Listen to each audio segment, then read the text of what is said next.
tonight. I'm mostly keeping my mouth shut until I get called to the stage. Zip.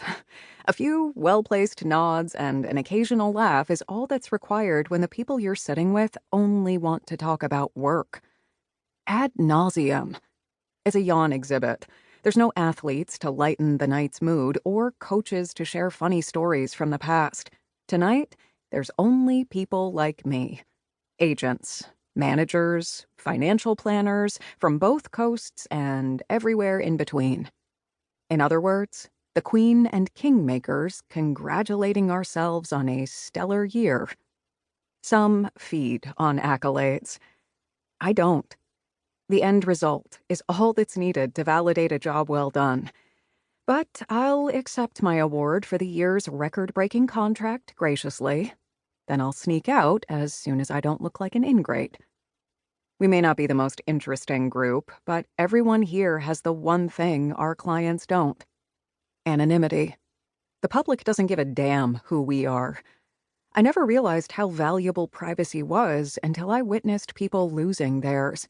When you're a star athlete, you live in a gilded prison. But as the agent, I can misbehave all I want. Even right here. Not that I would. Wish I was home putting Saturday night to good use. There's a Snickers bar in the freezer and a favorite vibrator, or 3, in the drawer next to my bed. A girl needs variety, after all. Instead, I'm sitting with colleagues listening to their takes on the baseball commissioner's divorce. I might be the first person to literally die of boredom. The headline would read, "Sports agent mysteriously drops dead." The article would go on to say it was 2 hours before anyone noticed my head in the soup. They were all talking too much to hear the impact of skull to bowl. The satisfying aroma of coffee surrounds me as soon as I walk into Starbucks. I spot Atticus at the small corner table. It must have been his only choice because he looks like he's too big for the space. His baseball cap is over his eyes in an attempt to stay incognito. It's crowded today. At least 5 people are on their laptops and more on their cells. The only person without a technology crutch is my friend, the old guy whose name I don't know. He sits, waiting patiently for me to send over his daily coffee and pastry. He's always alone and never makes eye contact, not till he walks out. That's when I get a nod. From the beginning, he let me know he didn't want to talk. He's always neat and clean, although his clothes are time-worn, but I'm not sure there's anyone in his life to notice. Make it the usual for my friend, and I'll have a grande. Black. I say to the upbeat kid who sees me more regularly than anybody in my life. And a bran muffin. Sure thing, Mr. Swift. Atticus lifts his chin in his usual hello. I answer the same way. The shorthand of our conversations would make a good body language study. I'm handed my order and make my way through the tables. Hey, brother, he says as I take a seat.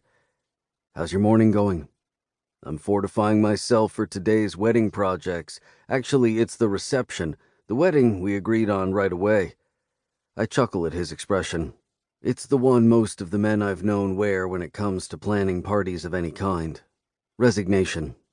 I don't think it's in our DNA. What's on today's list? Flowers. He rolls his eyes with the thought and lets out a big sigh. Sounds exciting, I say dryly. If I didn't love Charlotte so much, I'd say let's have a barbecue and wear our flip-flops. I just want to be married. But she has her heart set on a proper party, as she calls it, and Mallory's all in. They never run out of things to get excited about. The invitations, the seating chart, the 3,000 bride magazines around the house. Your own family would disown you if you didn't celebrate. 9 more weeks, right? Yeah. You haven't asked me what hot women will be there. Don't you want to know? He says. No. Doesn't matter. Whatever. He looks me in the eye. You act like you're 100 years old, Brick. You gonna bring someone? I'll think about it when it gets closer. He can read my face. It's telling him to change the subject.